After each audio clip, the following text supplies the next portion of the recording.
So generally for inclined planes, it's still advisable that you need to draw the free body diagram, and instead of using x and y for the different components, we will be using uh, forces along the parallel line or the perpendicular lines. Okay, so parallel lines denotes that, if you can see here, friction and the component of the force is parallel to my surface, right?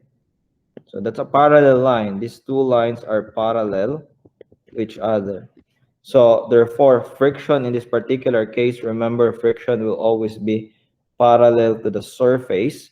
So that's why it's lying there.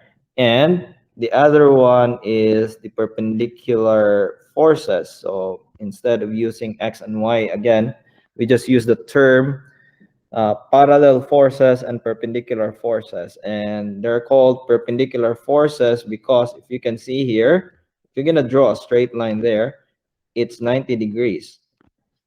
Okay, it makes 90-degree angle from your surface where the object is moving. So you have perpendicular forces and the horizontal forces. And we talked about this one last time, that if theta is the angle between your horizontal, okay, and again, the inclined plane is given by angle theta. So the angle of your theta is also located between this perpendicular force and your FG. Remember, FG will always be directed downward. Okay, so in that particular case, your FG becomes a hypotenuse of your, if you can see here, you can create two components, the perpendicular weight, okay, and the parallel component of your weight. And if you can see, that is just created 90 degrees. So this is a right angle triangle. So your FG, if the object is somehow oriented this way, upon which, well, from the title of the unit itself, or section, inclined planes, so it is somehow angled off. So in this particular case, if you can see, normal force is no longer equivalent to the weight of the object. It's actually just the component of your weight. Okay. So again, try to take note, FG will always be weight, or FG is always directed straight down towards the center of the earth. So it should be downward. FG parallel is the parallel component of the weight. It acts parallel to the inclined plane. So as mentioned earlier, and FG perpendicular is the perpendicular component of the weight. It has the same magnitude. So this is very important. Actually, it's the FG perpendicular, same magnitude but opposite direction as the normal force. So this would be helpful. So the normal force is no longer equal to your FG in a case wherein it's lying uh, horizontally. But in this case, if it is somehow inclined, well, the normal force is equivalent to the FG perpendicular. Okay, so FF is just friction, and remember about friction. Friction is always acts in the opposite of motion. So just think this way. Without friction here, if you're gonna go back to the drawing, if there's no friction, is it not that the object will move down, slide downwards, down the incline? But since supposedly it should be moving in that direction, so the friction would be opposite to that. And remember that friction is always parallel. So it's always parallel to the surface upon which the object is moving. Okay. So let's go to the examples here. So you have a 1.5 kilogram book slides at constant velocity down a 30-degree inclined plane. Determine the coefficient of friction between the incline and the book. So taking note of the following, well, this should be the mass of the object. It's 1.5 kilograms. Well, take note that it's moving with a constant velocity down the incline. Okay? So that means that my acceleration here is 0. Although it's moving, but since it's moving with a constant velocity, its acceleration should be equal to 0. So we need to identify the coefficient of friction. So that means that we're solving for mu. So to answer this type of question, just try to draw a sketch of what happens here. So you have an object in an incline, the book. Well, book, again, I can just draw a book as a box. The angle here is 30 degrees. Okay. So now you draw the free body diagram. So you can draw it in a separate, maybe not in this particular diagram here, but also you can also do it here. Like if this is the center of mass of my object, so this is the basis for all of my forces. So I'm gonna identify what are the forces acting on the book. So for one, again, there's weight, and weight in this particular case is downward. Okay, it's always towards the center of the earth, and this is Fg. Again, Fg is just mg. So it is advisable that if you can solve for Fg, might as well just get the value of that. So this is 1.5 times 9.8. So Fg is 14.7 newtons. But again, this is the magnitude of the weight. But from the drawing of my diagram, I know that it's directed downward. Okay. And now, what else? What else do you think are the forces present in the object? Well, the object is lying on a surface. So an object lying on a surface, there must be what you call normal force, because the surface also exerts a force on the object, and it's perpendicular and away from the surface. So therefore, it would be something like this. Again, it doesn't have to be accurate, but at least more or less, you're gonna represent that this is perpendicular. So that means that if you're gonna draw an imaginary line here, and so this is 90 degrees, okay? So normal force, so you have weight, the normal force, and since you're solving for the coefficient of friction, there must be friction. So friction is not being disregarded in this particular problem. And without friction, again, this will move to the down. It will be moving down, and even in the question, it says that it is moving or sliding down, plane, the incline, but with a constant velocity. So that gives you an idea that there must be friction. But friction is in the opposite direction of its movement. So you have here FF. It's capital FF. Okay? So essentially, there are only three forces acting on your object. the frictional force, the normal force, and the weight. Okay. However, just as shown earlier, the weight will have two components.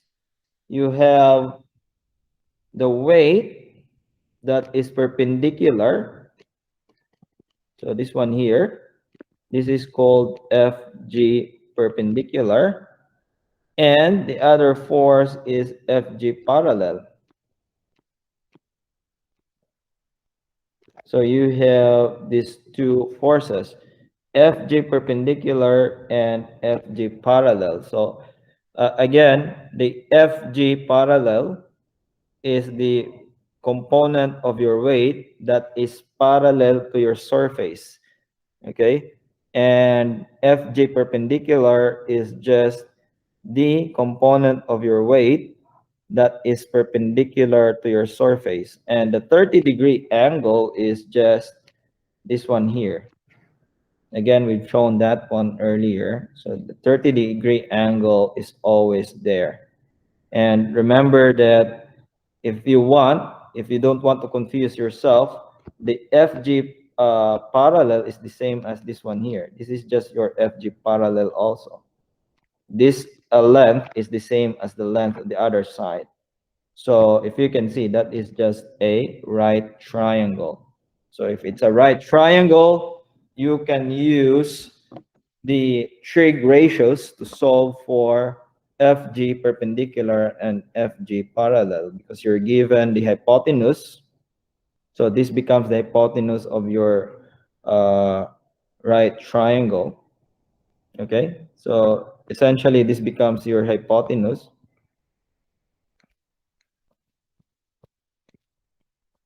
Of right triangle. The right triangle that you made from there. Okay. So now, for our solution, at least we have the different forces, and if you can see, if the acceleration is 0 for both parallel and perpendicular, there's no perpendicular movement in this case, so it is at rest, or there's no motion perpendicularly. And parallel components, it's moving, but it's moving with a constant velocity. So therefore you would say that the net force for both perpendicular forces and parallel forces is equal to 0 when you get the sum. Okay, so for the solution, well, this is one way of like trying to identify what are the things that you need to do. Well, I know that the main question is the friction, right? The coefficient of friction. So that means that the coefficient of friction is given from my friction equation. So that means that I'm gonna start my solution in writing my uh, friction equation. Okay, and I see that to solve for mu is just the ratio of FF and Fn. Okay, so therefore with that, I see that I need to solve for FF and Fn in order for me to solve for the mu. So that means that, well, I need to find ways to solve for both FF and Fn. So if I want to solve first FF, okay, so I'm gonna be focusing on where does FF is acting upon. So if you can see here, FF is acting on the parallel forces. Okay, so FF therefore is acting on the parallel forces. So this is among of the parallel forces. So that means that I will start with the net force in the parallel component is equal to 0. Again, it's 0 because if you can see here, it's moving with a constant velocity. So again, the motion is parallel. You have motion there, but constant velocity.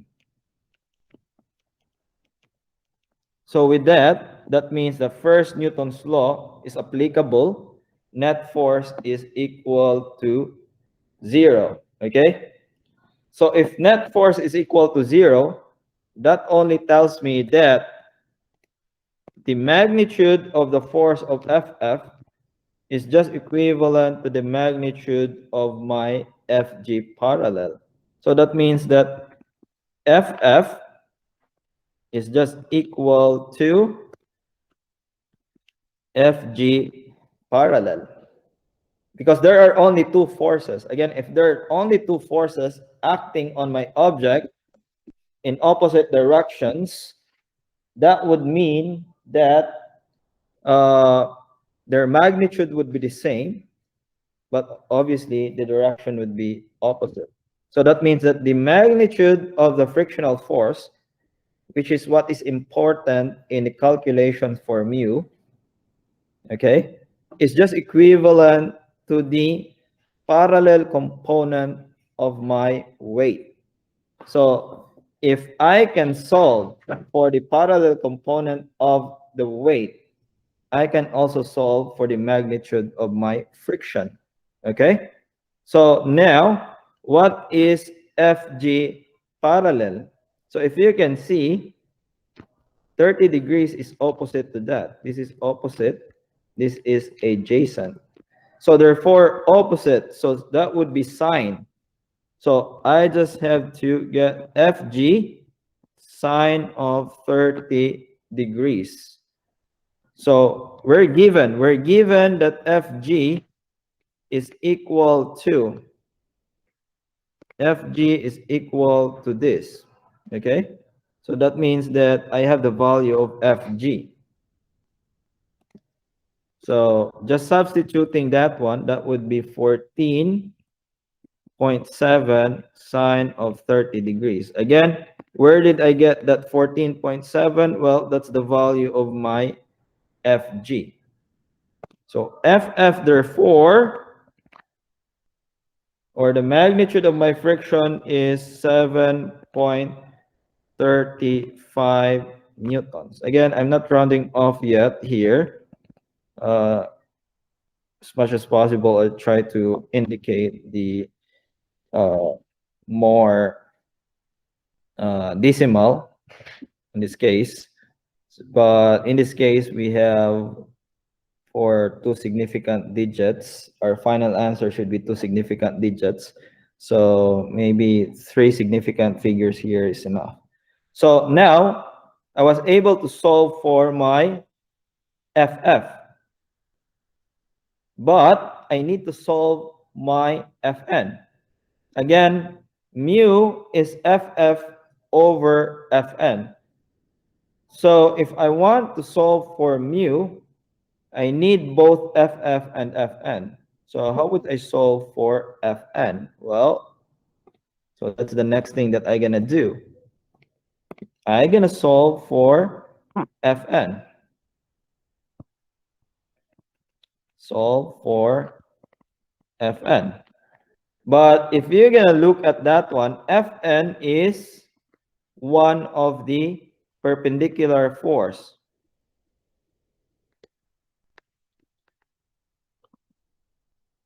Okay, so that means that I will be looking at these forces here, perpendicular forces. So there are two perpendicular forces, FG perpendicular and your Fn. However, there's no movement between your Fn and Fg, or along that particular axis, the perpendicular axis, if you will say, there's no movement there. It is at rest. So therefore, I would say that the net force along the perpendicular line is also equal to 0. Again, in this case, no perpendicular movement. So the reason for that, the net force is equal to 0 because there's no perpendicular movement. There's no perpendicular movement. Perpendicular movement. Because if you can see, there's no movement in that direction. So in the perpendicular direction, it doesn't move. So that means that the net force is equal to 0. Now I can examine what are the, well, there are only two forces. So since there are only two forces acting in that direction, that means that F perpendicular is just equivalent to FG perpendicular. So the force, the magnitude of the forces of your Fn, so Fn, is just equivalent to the magnitude of your perpendicular component of the weight. So if you can see there, this particular component is the adjacent side, right? That's the adjacent side. So therefore, if you're going to expand this one, this is just Fg cosine of 30 degrees. So the magnitude of the normal force is equivalent to whatever is my Fg, that's 14.7 cosine of 30 degrees. So Fn is equal to, in two decimal places, that's 2.73 newtons.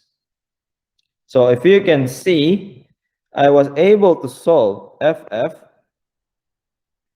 equal to that, and my Fn equal to that, equal to 12.73. So therefore, mu is just equal to 7.35 newtons all over 12.73 newtons. Again, those values are being solved or determined. And if you can see Newton over Newton, that's canceled off. And again, we don't need any direction for mu. Mu is just a pure number. It's just a number. So mu is equal to 0.58. Okay. So therefore, the coefficient of friction must be 0.58.